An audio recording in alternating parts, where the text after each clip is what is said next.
What if some of the most famous monuments in Egypt were not built by the civilization we think they were? What if the real mystery of ancient Egypt is not the pyramids themselves, but the possibility that later rulers inherited structures they could no longer explain? Welcome to Unmarked Sky. Tonight, we begin in Egypt with temples, stone columns, missing technology, and an idea that history has never been comfortable with. What if the builders of the greatest monuments were not ordinary humans at all? Egyptian history stretches back thousands of years. And when most people think of Egypt, they think of one thing first: the pyramids. But if you focus only on the pyramids, you may miss a much larger mystery, because Egypt is filled with other sites that raise equally difficult questions. One of them is Karnak Temple, located in ancient Thebes. Karnak is one of the largest temple complexes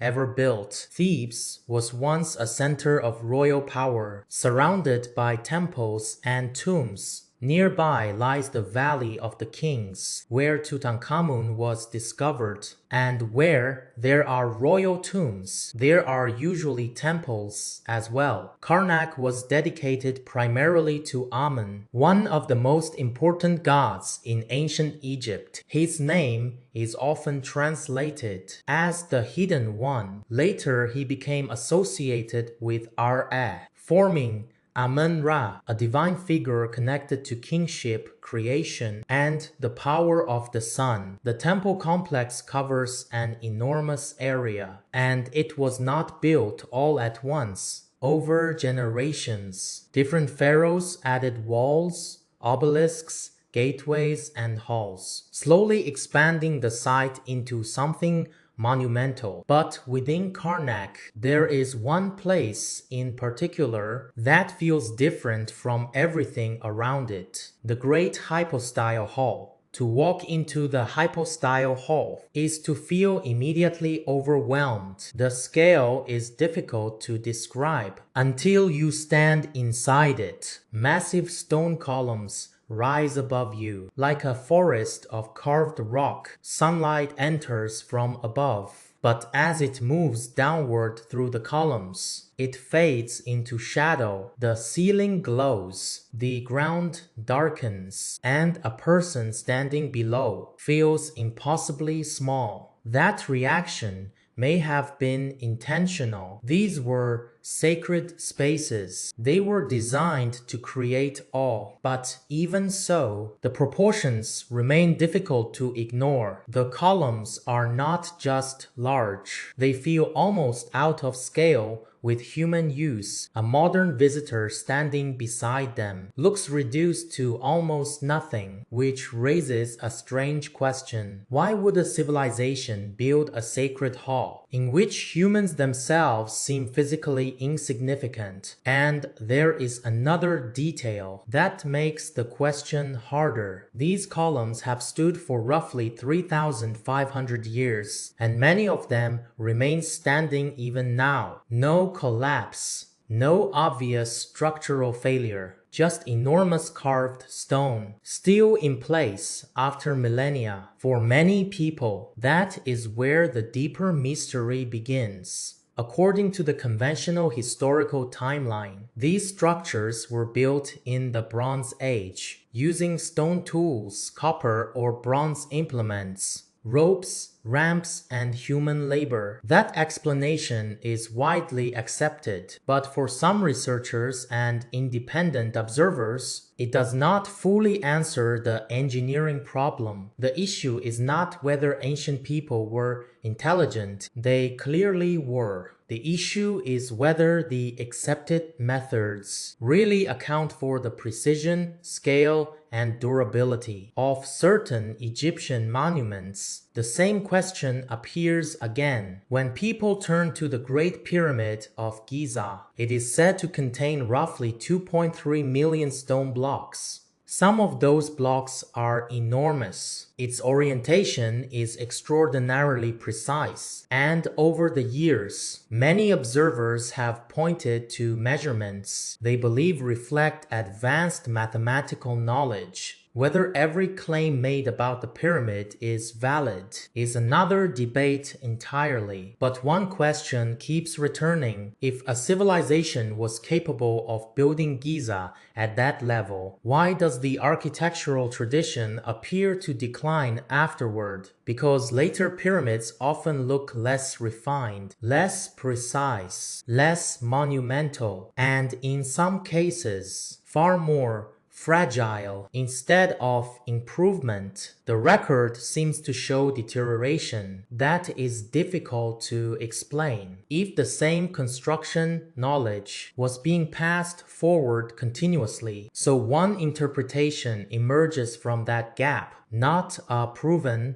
conclusion, but an interpretation. What if the greatest structures in Egypt were not the beginning of a technological ascent, but the leftovers of something older? What if later dynasties inherited them, reused them, honored them, but could not truly reproduce them? And that leads to the most controversial question of all. If some of these structures were not originally built by the dynasties later associated with them, then who built them? One line of speculation points toward another Egyptian temple, Edfu, also known as the Temple of Horus. From sites like these, researchers have long tried to piece together clues about the earliest rulers of Egypt. Some alternative interpretations focus on royal imagery, ceremonial objects, and the proportions of figures shown in reliefs. In some depictions, certain kings appear unnaturally large, while attendants beside them look tiny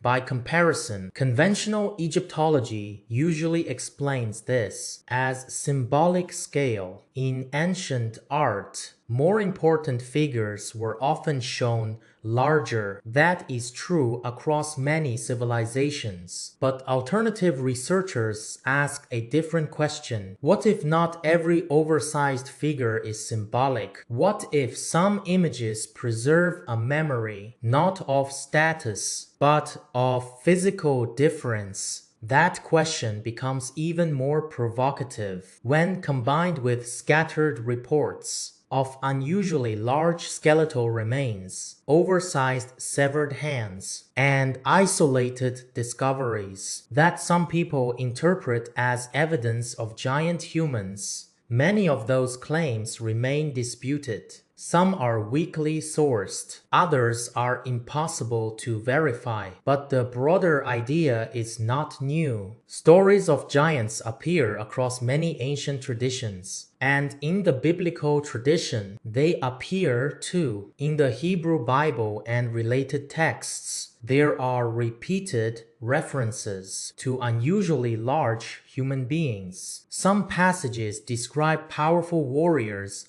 of great height. Others refer to peoples whose size made ordinary men feel like insects by comparison. Later writings, including the Book of Enoch, expand this idea even further. There, the Nephilim are presented as the offspring of heavenly beings and human women, a race associated with violence, corruption, and a world that had fallen out of order. These texts are theological, symbolic, and controversial. They are not archaeological reports, but they matter for another reason. They show that the memory of giants was widespread enough to become embedded in religious tradition, and that raises an interesting possibility. Maybe the giant traditions found in religion, myth, and folklore did not emerge randomly. Maybe they were attempts, however distorted, to preserve memory of something older, something later, civilizations no longer understood. This is where the Egyptian imagery becomes important again. Some wall scenes show large human figures next to much smaller ones. Standard interpretation says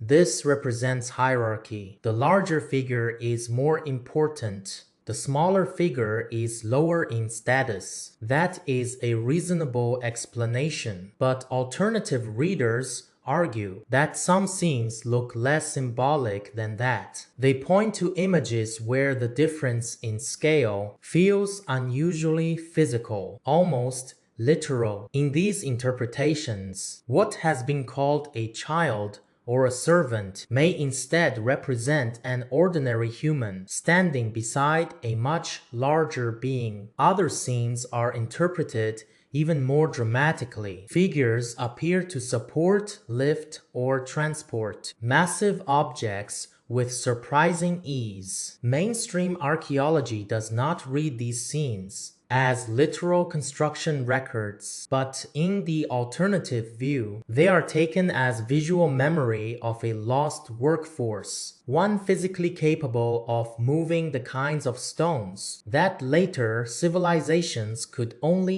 imitate poorly. Again, this is not settled history, but it helps explain why the giant hypothesis persists. Because for those who accept it, the theory solves more than one mystery at once. It explains the impossible scale, it explains the later technological decline, and it explains why later rulers might have claimed ownership of structures they did not originally create. One side often brought into this discussion is the Serapeum of Saqqara. Deep underground, at the end of narrow passageways, sit enormous stone boxes, sometimes described as sarcophagi, sometimes as containers of unknown purpose. They are massive. Some are estimated to weigh many tons. And what captures attention is the contrast between different parts of the site. The stone boxes themselves appear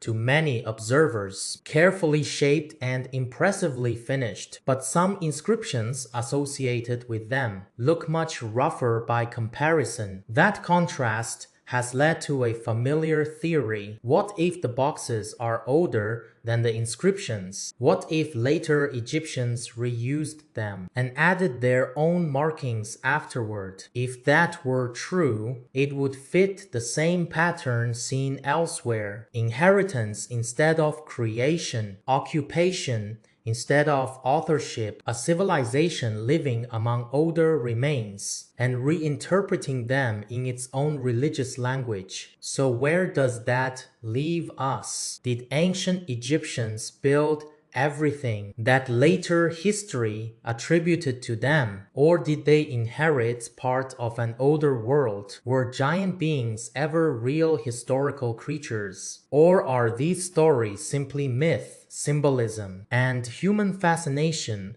with scale? Why do so many ancient cultures preserve memories of oversized beings? Why do some of the greatest monuments of the ancient world appear hardest to explain at the very beginning of recorded civilization? And perhaps most importantly, if later rulers did inherit structures they could not reproduce, how much of ancient history is actually a story of rediscovery rather than origin? Ancient Egypt does not become less mysterious. The more closely you look at it, it becomes more mysterious. The temples remain, the stone remains, the proportions remain, the engineering questions remain, and alongside them, the oldest stories remain as well. Stories of hidden gods, lost builders,